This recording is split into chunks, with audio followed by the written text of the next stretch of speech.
워킹맘들은 일을 하시니까 아무래도 시간적으로 같이 있는 시간이 적으니까 되게 미안해 하신다는 거죠. 근데 중요한 건 전업맘처럼 아이랑 계속 같이 있는 것도 중요하지만 제일 중요한 게 뭐냐면요. 워킹맘이 아이에게 가지는 미안함, 어떻게 생각하시나요? 사실 전업맘, 워킹맘들이 계시는데요. 전업맘들은 이제 아이하고 계속 같이 있기 때문에 아이한테 여러 가지 라이딩도 해주시고 열정을 쏟으시는데, 워킹맘들은 일을 하시니까 아무래도 시간적으로 같이 있는 시간이 적으니까 되게 미안해 하신다는 거죠. 근데 제가 이제 미안해 하지 말라는 거 하나의 위로의 말씀일 수도 있고요. 중요한 건 전업맘처럼 아이랑 계속 같이 있는 것도 중요하지만 제일 중요한 게 뭐냐면요, 이 정서적 교감의 밀도라는 거예요. 만약에 같이 아이랑 계속 있는 어머니가 계시는데 계속 아이한테 지시만 합니다. 야, 너 지금 영어해. 지금 수학할 시간이야. 지금 학원 갈 시간이야. 이렇게 하는 정서적 교감은 아무 의미가 없다는 거고요. 짧은 시간이지만 집에 이제 왔을 때 엄마가 오늘은 잘 지냈어? 엄마는 오늘 이런 일을 했어. 넌 어떤 일을 했어? 이렇게 짧은 시간이지만 오히려 진솔하게 얘기를 하면 이게 정서적 교감이 쌓이는 게 더 높은 거고요. 아이가 엄마가 집에 안 계시다는 걸 알고 있잖아요. 워킹맘 자녀들은요. 그러면 청소를 할 때도 아이가 혹시 청소를 하다가 물컵에 물을 쏟았습니다. 그러면 어떻게 해야 될까요? 누가 해결해 줄 수 없잖아요. 그럼 자기가 닦겠죠. 이러면서 자기 뭐가 생깁니까? 아, 내가 문제를 일으킨 건 내가 해결해야 되는구나. 이런 자기 효능감이 생긴다는 거죠. 이러면서 아이가 오히려 성장이 되는 거고요. 제일 중요한 게 뭐냐면, 자, 보세요. 어머니들이 자기 어떤 잡에 대해서 이제 일을 하시고 아이가 이제 초, 중, 고가 되면 계속 그 일의 전문가가 되시잖아요. 그러면 엄마의 전문성이 아이한테 그대로 전달이 된다는 거예요. 그러면서 아이가 이런 생각을 하는 거죠. 어른이 되면 나도 엄마처럼 저렇게 전문적인 일을 하겠네. 그러려면 나도 이렇게 자격을 만들어야 되는 거구나. 이게 가장 좋은 모델링 아닙니까? 저는 이렇게 생각이 들어요. 왜냐하면 지금 저는 엄마표 뭘 하시는 분들이 되게 대단하시다고 생각해요. 근데 사실 엄마표를 우리가 중학교, 고등학교 때까지는 못한단 말이에요. 그렇죠. 엄마들이 수능 문제를 못 풀어주시겠죠. 그래서 그럴 때는 전문가한테 맡겨야 되는 게 맞는 건데, 워킹맘 엄마들한테 미안하지 말라는 첫 번째 이유는, 가장 중요한 이유는 뭐냐면, 엄마가 일을 하실 때 실패도 하실 거 아닙니까? 맞죠? 승진에 다 쭉쭉쭉 올라가시는 건 아니시잖아요. 그러면 그때 더 노력을 해서 승진도 하시고 전문가가 되시고 하는 거를 얘기해 주시고, 엄마가 오늘 프로젝트 발표를 했잖아. 근데 엄마 엄청 떨렸어. 근데 엄마 나중에 박수 받았다? 이런 얘기를 막 해주는 거예요. 그럼 아이가, 아, 엄마도 떨리는구나. 난 우리 엄마는 되게 완벽한 사람인 줄 알았는데 엄마도 떨리네? 그래, 나도 엄마처럼 연습하면 되겠네. 그리고 엄마가 또 이런 얘기도 해주시면 좋죠. 어떻게 모든 사람이 유재석처럼 말을 잘할 수 있냐? 엄마도 되게 떨려. 근데 엄마 연습한 거야. 너도 하면 돼. 이렇게 나는 해주는 게 정말 워킹맘 엄마들이 줄 수 있는 보너스라고 생각합니다. 자녀 교육의 최종 목표는 뭘까요? 자, 이게 되게 중요해요. 사실 제가 학교 교수로서 자녀 교육하고 이러면 되게 많이 의아해 하시는 경우들이 되게 많은데요. 저 정말 이 얘기 드리고 싶어요. 제가 자녀 교육, 부모 교육하면 우리나라의 대부분의 교육은 뭡니까? 입시예요. 그쵸? 대학이죠. 좋은 대학. 우리가 자녀 교육의 최종 목표는 이겁니다. 우리 아이를 스카이 보내는 거가 최종 목표가 돼서는 안 되는 이유가 뭐냐면, 자녀 교육의 최종 목표는요, 이 아이가 스카이를 나오던 스카이를 안 나오던, 의대를 가던 의대를 못 가던 성인이 되면 이제 어떻게 해야 됩니까? 부모 곁을 떠나야 된다는 겁니다. 근데요, 물론 스카이를 가는 친구들은 조금 더 앞선 출발을 할 수 있다고 제가 이건 말씀드렸죠. 근데 스카이를 갔는데도 요즘에 아이들이 부모랑 같이 사는 경우도 상당히 많다는 거죠. 그죠? 왜요? 그러니까 이런 경우가 많이 있어요. 다 그렇다는 건 아닙니다. 오해하지 마시고요. 엄마, 내가 이 정도 대학 나왔는데 그래도 이 정도 회사는 가야 되는 거 아니야, 엄마?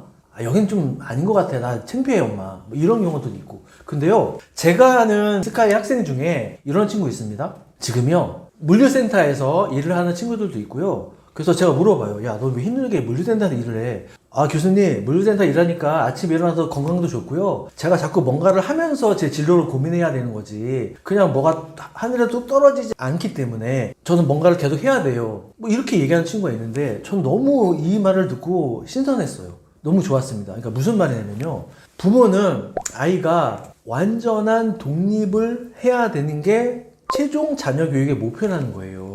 그런데 우리 아이가 의대를 갔던 어느 학교를 갔던 거기까지는 너무 좋으시죠. 근데 여기를 갔는데도 엄마 나 병원 차려야 되는데 돈 좀 줘봐. 이렇게 나왔다고 하면 이거 말이 되겠습니까, 여러분? 그래서 사실 OECD 국가 중에서요 부모님들이 제일 노후 대비가 안 돼 있는 나라 중에 하나라고 합니다. 이게 다 왜 그렇겠습니까? 그래서 저는 차라리 그냥 우리가 뭐 워너비 하지 않은 대학에 갔지만 이 아이가 거기서 회복 탄력성이나 이런 환경에서 너무 긍정적인 영향을 받아가지고요 자기가 뭔가 자꾸 하려고 하고 해외에서 어떤 경험도 봉사도 해보고 어떤 일을 계속 꾸준히 하는 애가 결국엔 성공하더라는 겁니다. 이 말이 제일 중요한 말인데요. 이제 어떤 S기업을 가든 H기업을 가든 이게 이 아이의 평생을 좌우하지 않는다. 명심하셔야 됩니다. 이거. 근데 턴을 하기 위해서는 이 아이의 뭐가 필요합니까? 기본적인 학습 능력, 그 다음에 그동안에 배웠던 여러 가지 정서적인 태도, 이게 되게 중요하다는 거죠. 그러니까 부모님들은 지금 이런 것들을 만들어 주셔야 된다. 공부만 잘하는 아이가 있고요. 공부도 잘하는 아이가 있다는 거죠. 자, 부모님들은 어디를 선택하시겠습니까? 이건 명확하지 않습니까? 그래서 부모 교육을 제가 하는 이유 중에 최종 목표는 이제 우리 제발 입시, 물론 중요하지만 이것만 하지 말자는 거예요. 어떻게 다 모든 애들이 의대를 갑니까? 근데 왜 우리나라 교육에서는 틀면 의대 나오고 틀면 의대 나오죠? 자꾸 환상을 주는 것 같은데 우리 아이들 건강하게 잘 크고 법 테두리 안에서 행복하게 살 수 있는 그런 아이로 만들어야 된다. 저는 이게 제가 생각하는 부모 교육이라고 생각합니다. 그리고 지금 또 많은 분들이요 제가 생각하는 그런 방향을 인정해 주시고 또 그렇게 하려고 하는 분들 되게 많으세요. 학교 선생님들도 그렇고 저희 교수분들도 계시고요.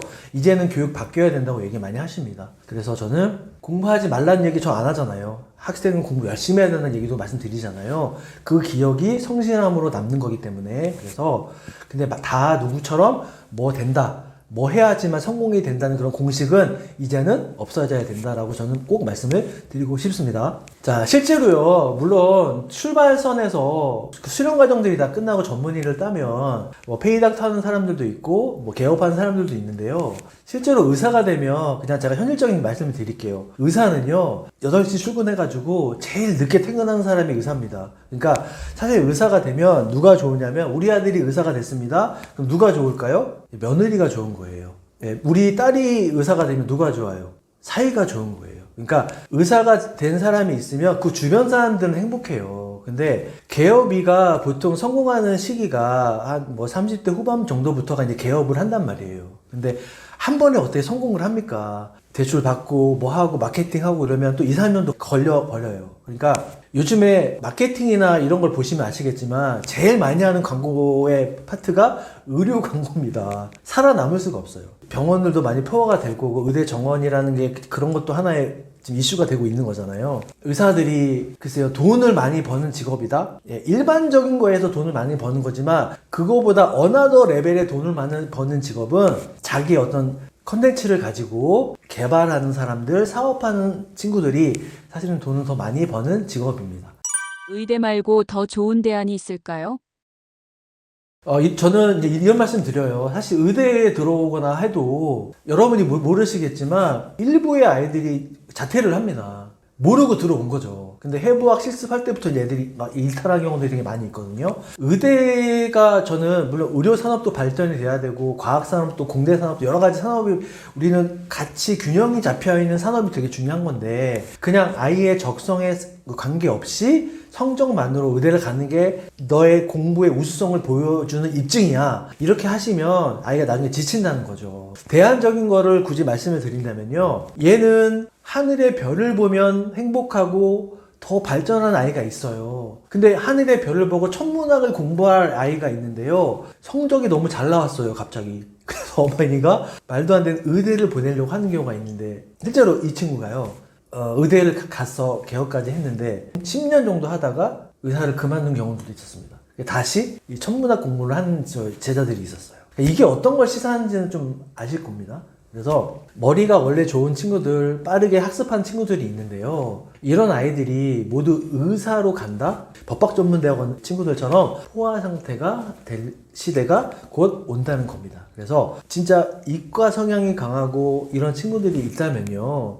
이제는 10년, 20년을 내다봐야 되는 시기라면 개발하는 공대 라인으로 보내시는 게 추천드리고 싶고, 의사 쪽으로 간다면 이제 의사 플러스 과학자가 돼야 되겠죠. 그런 친구들이 살아남는 겁니다.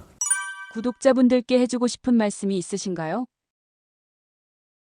자, 끝으로 이제 교육의 민족 구독자분들에게 제가 꼭 드리고 싶은 말씀은 뭐냐면요. 우리는 지금 너무도 많은 교육 정보의 홍수 속에 살고 있습니다. 또 제가 드리는 말씀도 하나의 뭐 여러분한테는 그냥 지나가는 정보일 수도 있겠죠. 제가 그냥 드리고 싶은 말씀, 제가 그래도 하나의 흔적이라도 좀 남기고 싶은 건 뭐냐면요. 아이들을 많이 만나보고 부모님들과 많이 상담을 해보고 또 실제로 우수한 친구들과 같이 학교에서 생활을 해보면서 느낀 점이 과연 공부만 잘하는 친구들이 사회생활을 잘할 수 있는 건지, 그리고 이 친구들이 그 한 길로 갔을 때 그 한 길이 막혀버리면 어떻게 될까요? 이런 고민들을 미래의 시대에는 해봐야 된다 생각합니다. 의사가 되는 게 최고의 직업이다? 그런데 만약에 이 친구가 의사를 하다가 뭐 여러 가지 문제가 생겨서 의사를 못할 수도 있잖아요. 그러면 이 아이의 인생의 다음 패턴을 우리는 생각을 해야 되는데 지금은 전혀 그렇지 않고 있다. 저는 이게 큰 문제라고 생각이 드는 거고요. 우리 사회가 모두 걱정해야 될 부분이라고 저는 생각이 듭니다. 그래서 우수한 친구들이 우수한 어떤 영역에서 잘 그 성장하고 발전 가능할 수 있는 부분들을 더 우리는 해줘야 되는데 사회가 그렇지 못하고 있다. 이것들을 좀 말씀드리는 거고요. 이제 문과든 이과든 어느 쪽의 성향이다 이렇게 구분 짓는 것 자체가 되게 위험한 발상이라는 거. 그럼 이과 성향이다 그러면 무조건 부모님들은 의대를 생각하시고, 문과 성향으로 가면은 자꾸 이과 성향으로 바꾸시려고 하시는 경우도 있는데, 사실 뇌는요 어느 성향이라고 정해진 건 없어요. 쓰다 보면 그 성향으로 가는 거죠. 그래서 이제는 미래 시대의 인재는 이 두 성향이 융합되는 그런 성향의 아이가 성공할 수 있다는 겁니다. 부모 교육은요, 이제는 좀 많이 바뀌어져야 된다. 그래서 제가 여러분 교육의 민족에 또 다음에 나올지는 모르겠지만, 부모 교육, 자녀 교육, 이런 패러다임을 우리 부모님들이, 이 영상을 보시는 부모님들이 하나하나 바꿔가시고 공감하실 때 우리 사회가 더 바뀌어질 거라고 저는 확신합니다. 지금까지 김성곤 교수였습니다. 네, 감사합니다.